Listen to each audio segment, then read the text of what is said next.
Hi. Sorry I couldn't be with you today, and it's the only day that we're going to meet because I think I have American Lit on Friday. But I thought I would make this video and give you a chance to talk a little bit about among yourselves the idea behind limited government. So if you will take out the handout called Limited Government, it was page 33 in your notebook.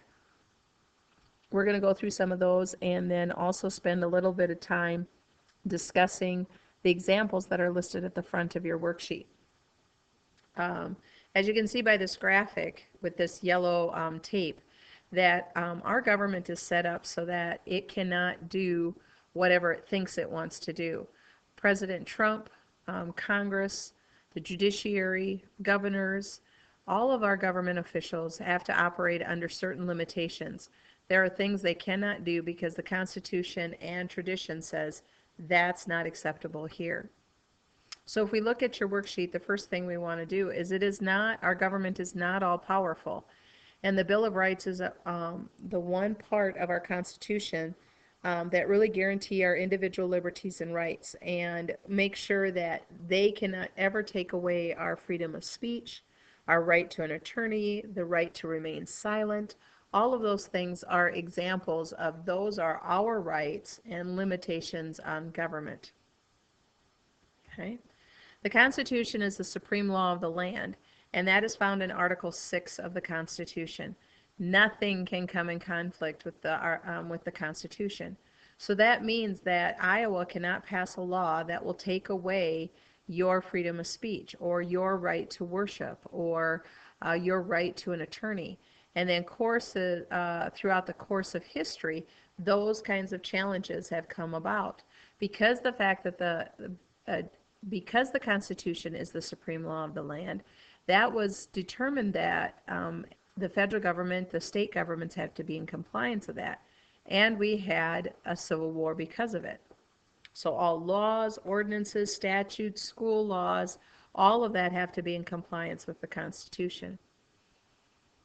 Now, is everything in the United States in compliance with the Constitution? Absolutely not.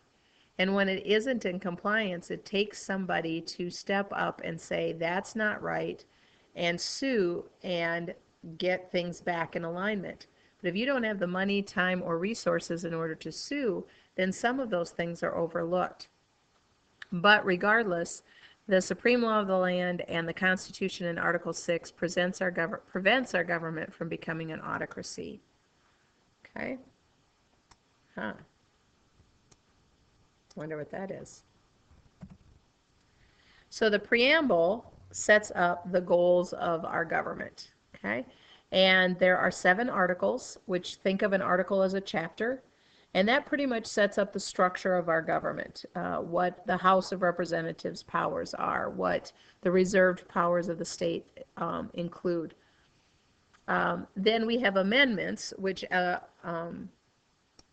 allow for our growth and change. It is really the ability of our amendments, or the fact that we can amend our Constitution, that really makes a tremendous difference for us. Because if we were like France wrote their Constitution so narrowly that almost every 75 to 100 years they have to rewrite theirs. We have not had to rewrite ours even once. Okay. So let's look at the examples. Okay. This is where we're going to have your substitute hit pause, and we're going to have you look some things up and discuss them. And when you have a question, or if you have a question, we will bring that back up on Monday when we meet again.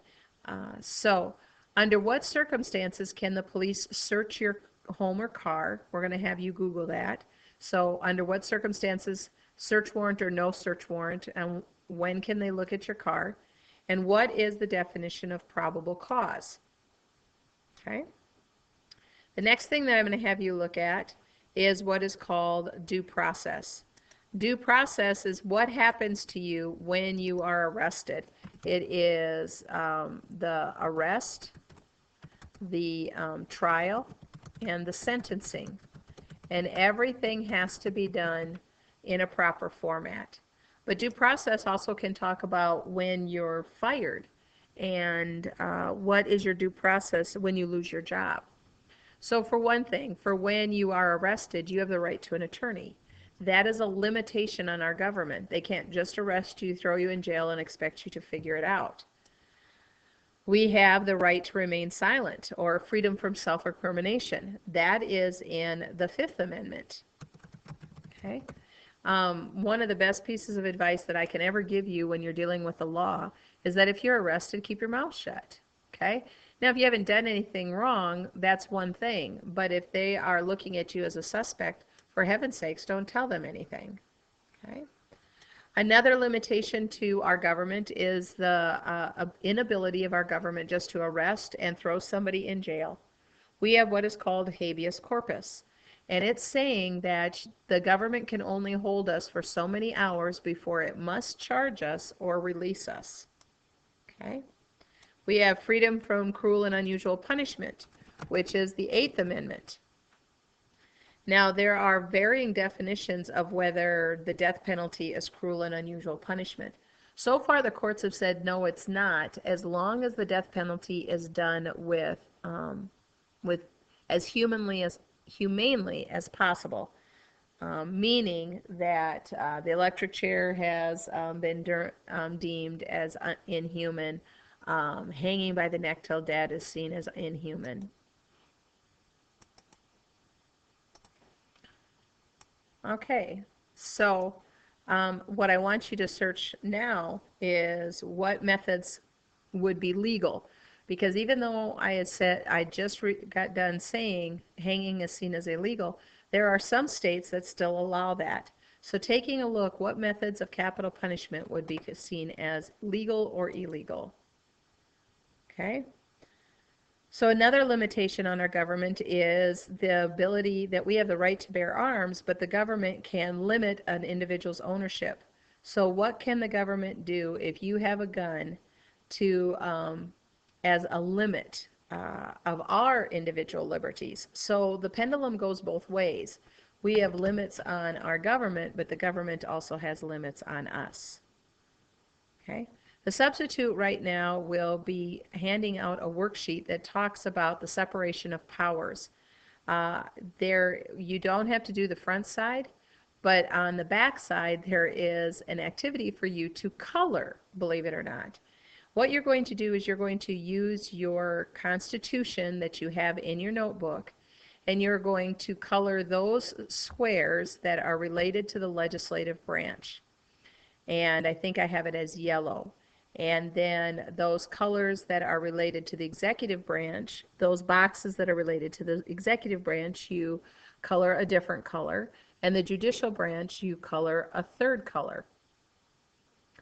Then, wherever there is like a head where it represents a person, you need to find the name of that person. So, for example, who is Iowa's 2 senators? Who is our congressman? What's the name of our president and vice president? And across the bottom of the worksheet, there are 9 justices. What are the names of the justices? So with the time that's remaining, you must do the flip side of the worksheet on the separation of powers, and that will be due on